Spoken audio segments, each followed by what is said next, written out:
Part 3. The sun was still high in the sky, casting a harsh light over the clearing where their truck sat. The weight of the day hung heavy in the air, the forest around them eerily quiet as if holding its breath. Ivan and Kirill stood by the truck, unsure of what to do next. They had been hoping for some sign of Dmitri, but as the minutes stretched on, it felt more and more like they had lost him. They hadn't found him when they retraced their steps, and now the only sound they could hear was the wind rustling through the trees, making the whole scene feel unreal. The events of the past few hours were too much to process. Sergei's disappearance, Fedor's absence, the strange figure they'd seen, and now Dmitri. It was all spiraling out of control. "We need to go after him," Ivan said, his voice tight. He couldn't shake the thought of Dmitri, out there in the woods with that wound, unable to fend for himself. "We can't just leave him." Kirill nodded, his face grim. "But we don't even know where to look anymore. The forest is huge, and it's not like we have any way of tracking him down. It's like he vanished." Ivan clenched his fists, frustration building inside him.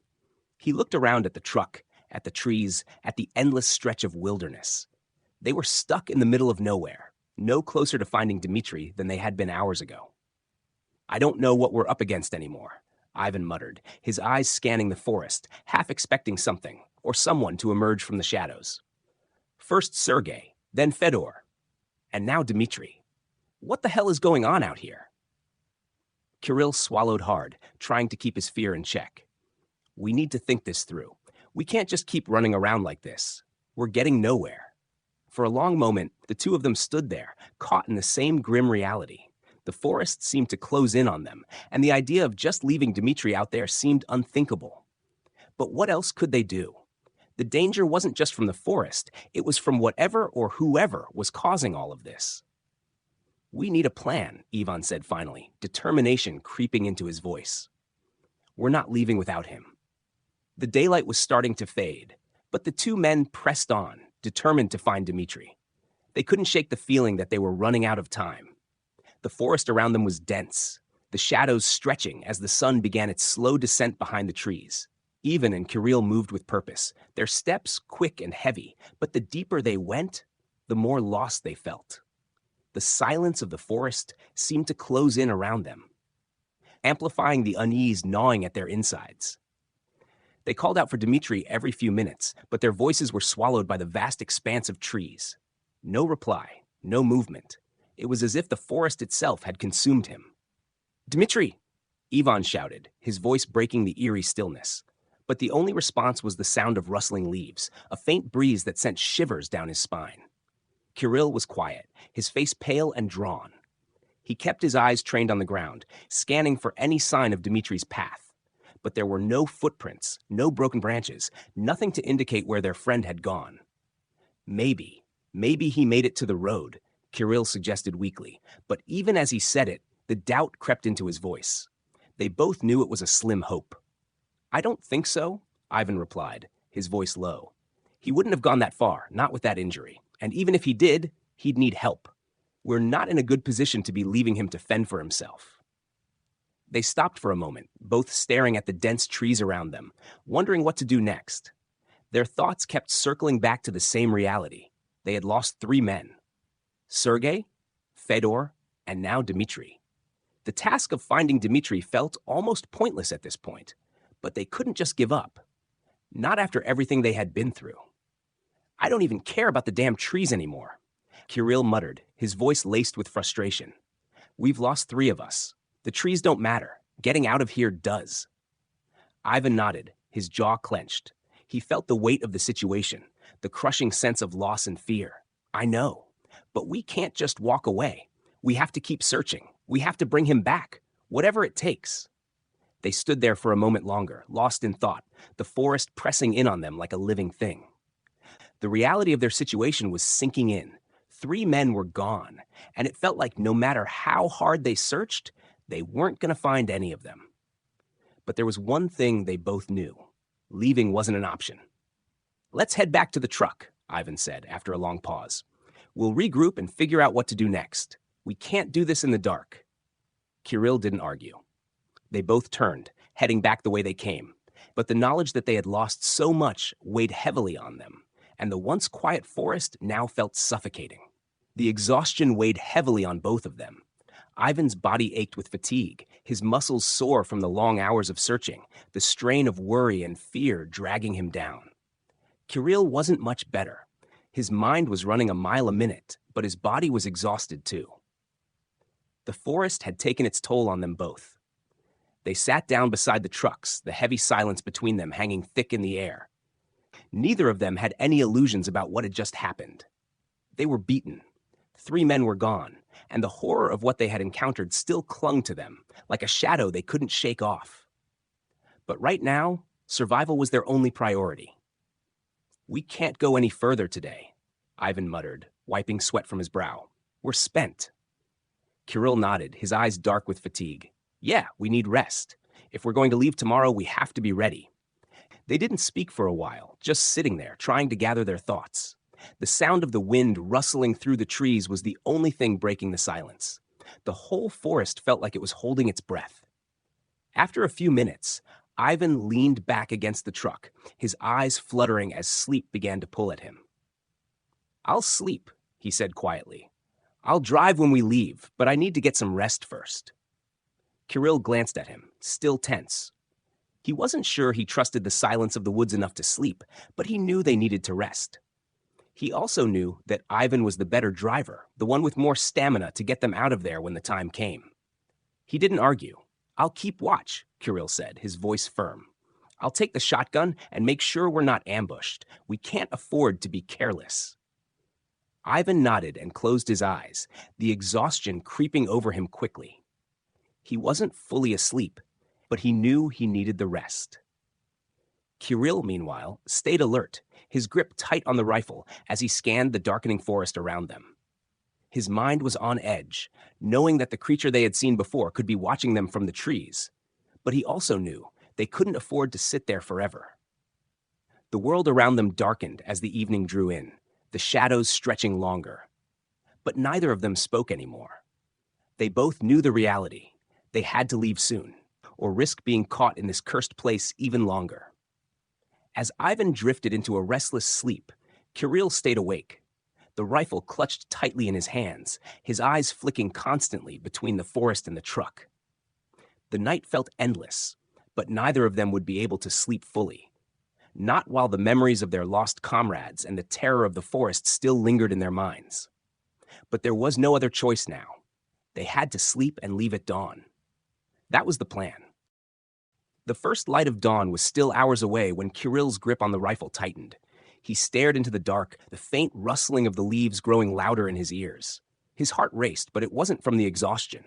No, it was something far worse. He'd seen it. Again. He leaned over to Ivan, shaking him gently at first, then more urgently when he got no response.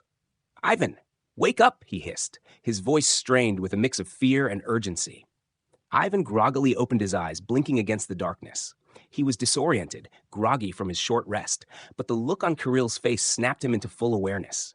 Kirill was staring into the woods, his gaze fixed and intent. "It's here," Kirill whispered, barely audible. "Bigfoot, he's here. I saw him."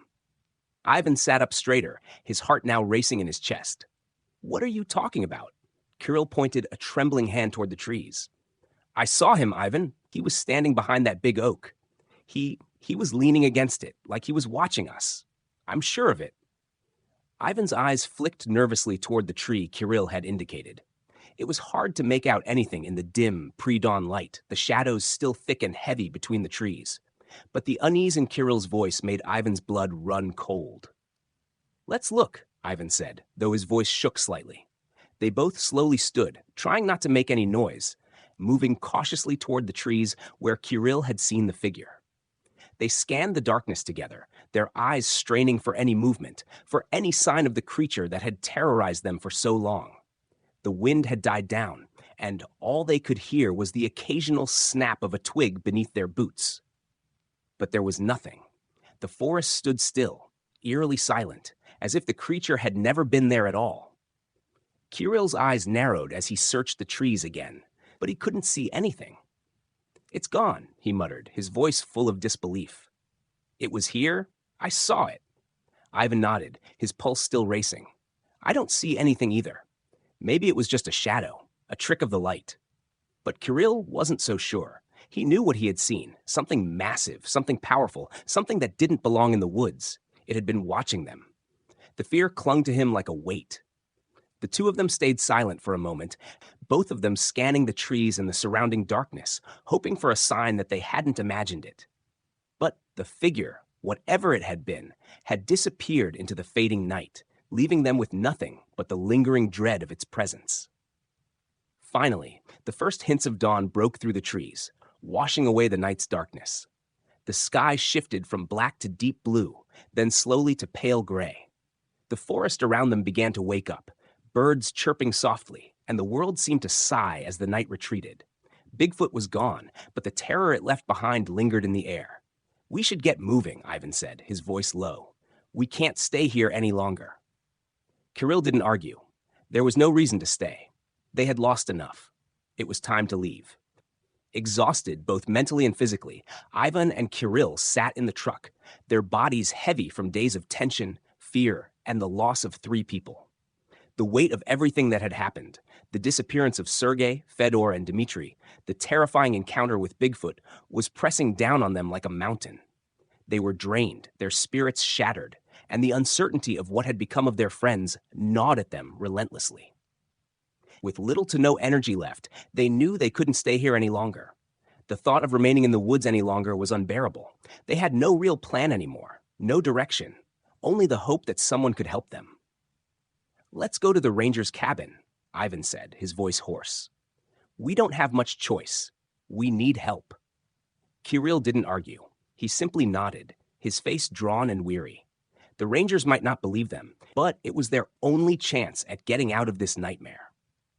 Without speaking further, they began the arduous task of unloading the truck. Every movement felt like an immense effort, each piece of wood heavier than the last. They threw the logs off the back of the truck, desperate to make the cargo appear less suspicious. They hoped that by getting rid of the trees they had felled, they could at least pretend to be nothing more than ordinary, lost travelers instead of illegal loggers. They needed to appear innocent, to avoid attracting the attention of the rangers, or worse, accusations that they had been breaking the law. Once the truck was unloaded, they climbed back into the cabin, their bodies stiff with exhaustion, and slowly pulled out. The road to the rangers' cabin was long, but it was their only option.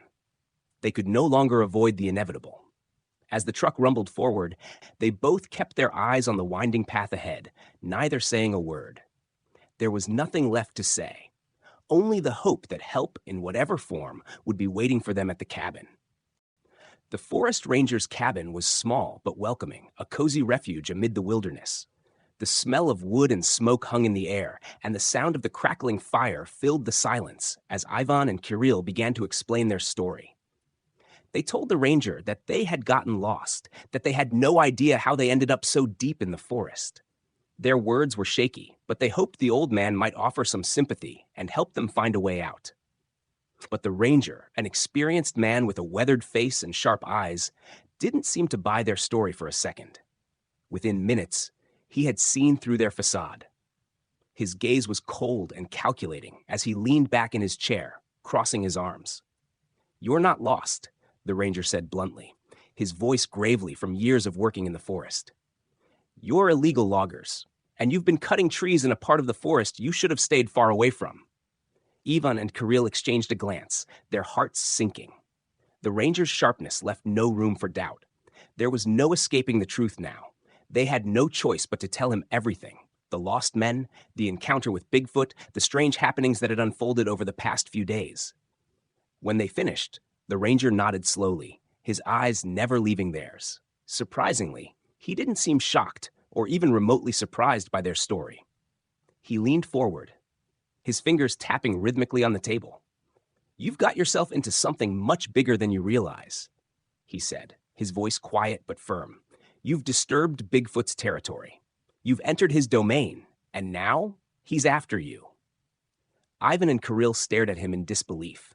They had heard rumors, of course, but to hear someone so matter-of-factly confirm that Bigfoot was hunting them was beyond what they could have imagined. The ranger leaned back in his chair again, looking deep into the fire. I've been working these woods for years. I've seen them. Bigfoot.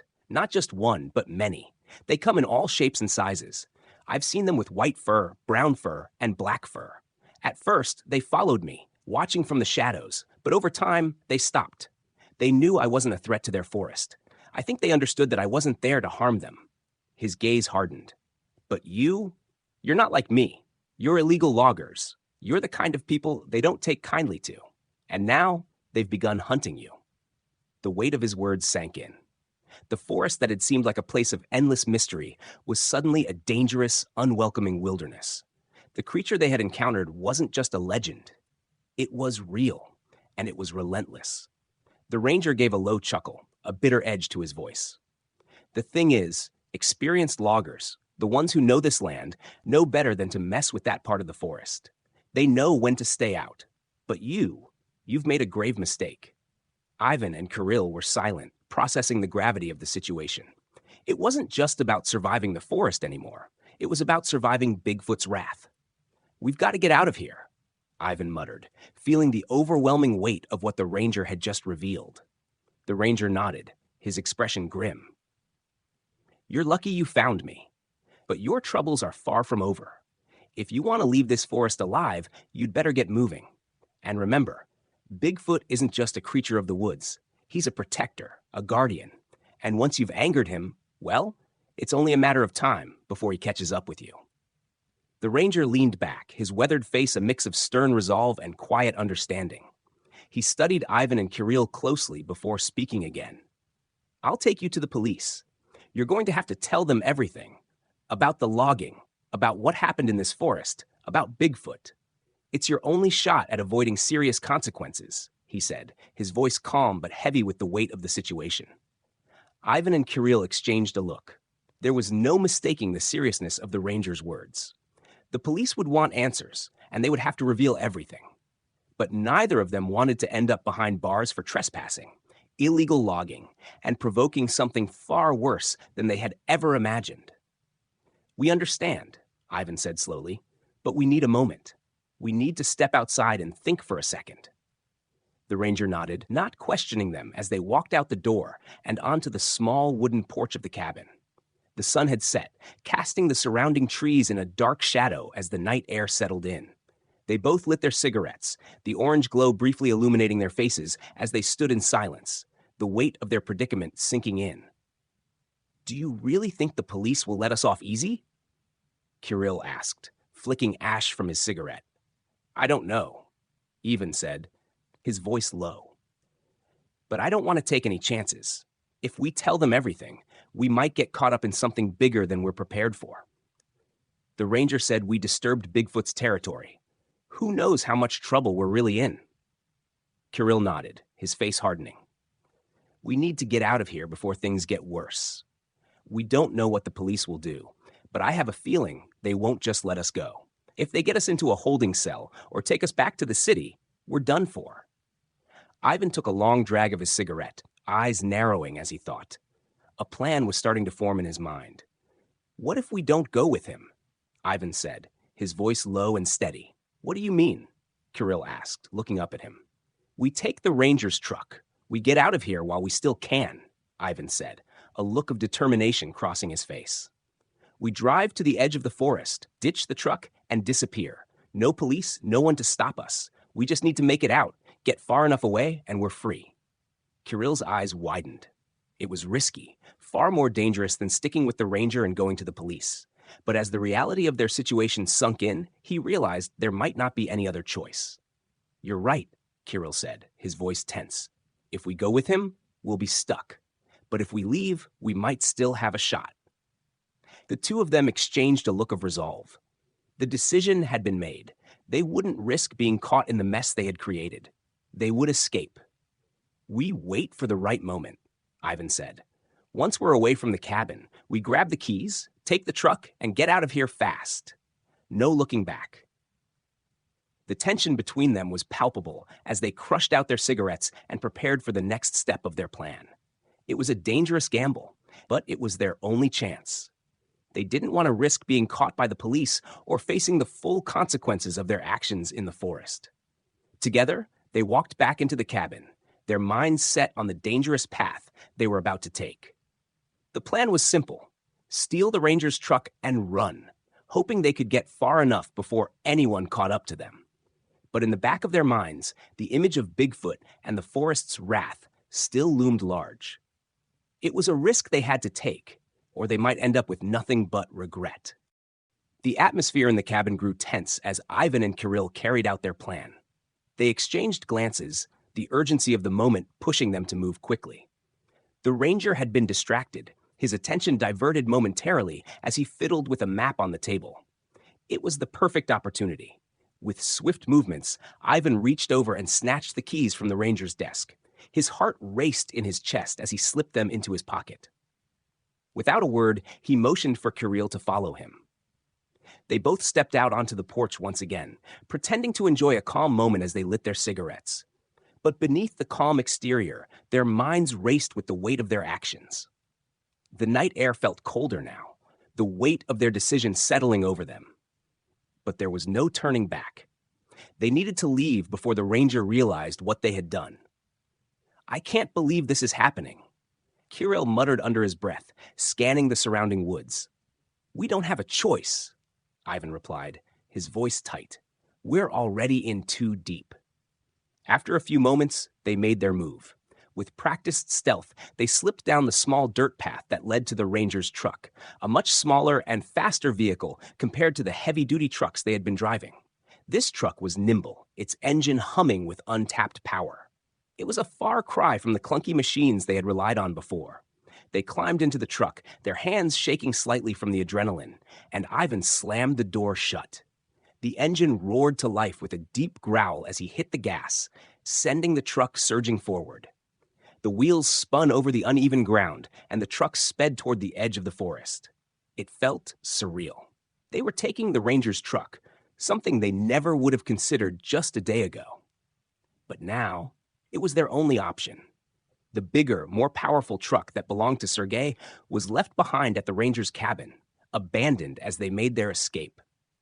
They tore through the forest, the truck's engine roaring as it ate up the terrain with impressive speed.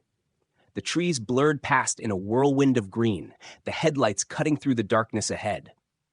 Ivan pushed the truck to its limits, knowing they had to move quickly. Every mile they traveled brought them closer to safety, if they could make it out without being caught. As they drove deeper into the forest, Ivan kept his eyes focused on the road ahead. Kirill occasionally glanced back, but the darkness and speed made it impossible to see much. "We're not out yet," Ivan muttered, his hands tight on the steering wheel. "Stay sharp." Kirill nodded silently, his eyes scanning the dark woods surrounding them. They had made it this far, but they both knew it wasn't over. The road ahead was still uncertain, and the risks were greater than ever. But they had no choice but to keep moving. The truck hurtled down the narrow forest roads, the night thick with tension. They didn't know how much time they had before things caught up with them, but they were determined to get as far as they could. Their fates depended on it. And with that thought, they sped off into the night, racing toward whatever future awaited them. One filled with uncertainty, but with a desperate hope for escape. The engine sputtered and died. Silence fell over the forest as Ivan slammed his fists against the steering wheel in frustration. They were stranded deep in the heart of the taiga. His hands trembled as he frantically shuffled through the maps, trying to make sense of their location. But the more he looked, the more his stomach sank. They had been driving in circles. A sudden chill ran down his spine as he lifted his eyes from the map. And then he saw it. Bigfoot. The massive figure stood at a distance, partially concealed behind the thick trees, watching them. The realization hit Ivan like a punch to the gut. They had never left its territory. It had been there all along, waiting, watching. And now it was ready. Panic surged through him as he turned to Kirill.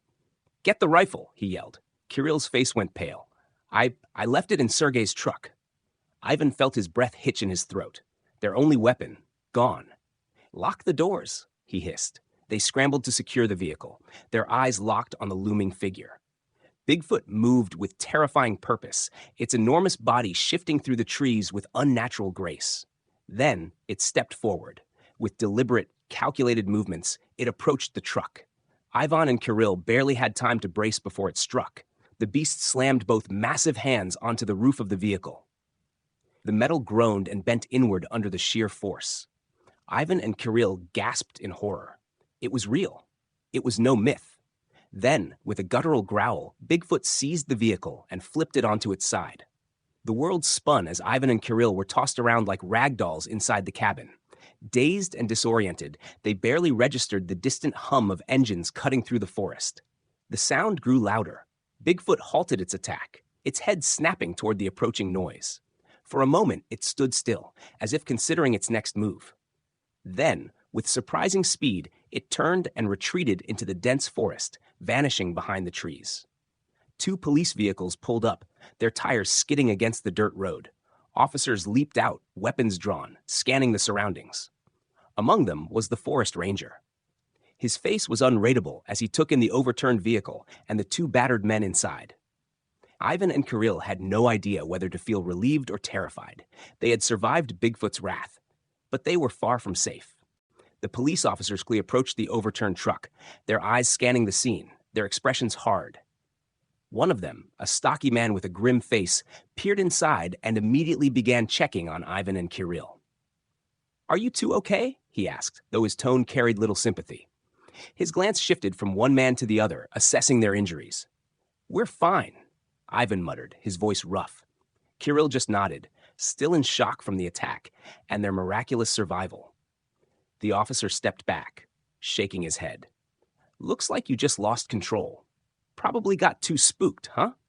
But the forest ranger was watching the 2 men closely, his arms crossed over his chest. His jaw tightened. He knew better than anyone what had happened here. He'd seen Bigfoot's marks on the land too many times, heard the rumors, and understood the danger lurking in the taiga. "Don't be fooled," the ranger said, his voice cold and steady. "They didn't just lose control. They've encountered something much worse than a bad road, and now they'll have to face the consequences." The police exchanged a look, but the ranger's words were final. They were no longer concerned with the truck or the men's injuries. "Put them in the back," the officer ordered, and without hesitation, he slapped handcuffs on Ivan and Kirill. The metal clicked shut, the cold chains a stark reminder of the mess they had gotten themselves into. "Move," he barked. They had no choice but to obey, stepping into the back of the police car, their minds still racing from the traumatic events. The engine started, and the car began to roll down the road. As the patrol vehicles pulled away, the ranger stood still for a moment, his eyes narrowing as he looked into the trees. "I know where they are," he muttered to himself. "The 3 missing loggers, they're not far." Turning back to the officers, he added, "We need to find them, before it's too late." The police nodded, understanding the gravity in the ranger's voice. Something much darker was at play here, and the hunt was far from over. The ranger climbed into one of the police vehicles, his face grim as he pulled out a worn map covered in markings. His fingers traced over several locations, each one a place he had marked over the years, places of strange occurrences, places where people had vanished. "We start here," he said, pointing to a spot deep within the forest. The police officers exchanged uncertain glances but followed his lead. They drove through the winding paths of the taiga, headlights cutting through the dense morning mist. When they arrived at the first marked location, there was nothing, just trees, silence, and the weight of something unseen lingering in the air. "Nothing here," one of the officers muttered. The ranger didn't seem surprised. He simply pointed to the next location, and they set off again. After nearly an hour of searching, they arrived at the second marked spot. As soon as the headlights swept over the clearing, the officers gasped. Before them was a massive, deep pit, unnatural in its shape and far too perfect to have formed on its own. And inside the pit, barely clinging to life, were 3 men. "Jesus Christ," one officer whispered, eyes wide with shock.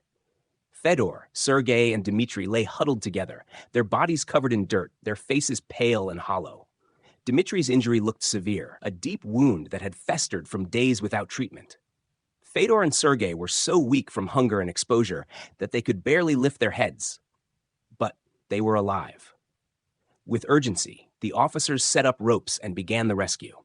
One by one, they pulled the men from the pit, their exhausted bodies barely able to stand.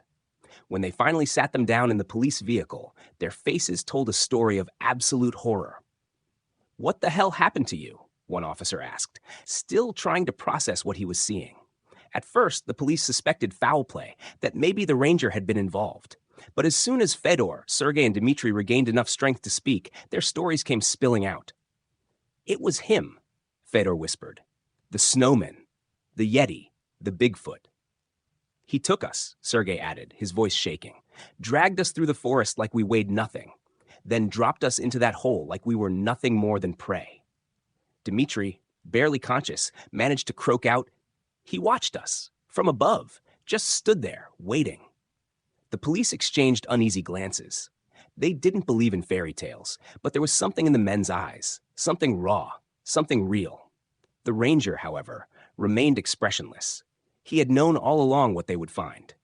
"If he had caught all 5 of you," the ranger finally spoke, his voice quiet yet firm, "this would have ended very differently. You should count yourselves lucky.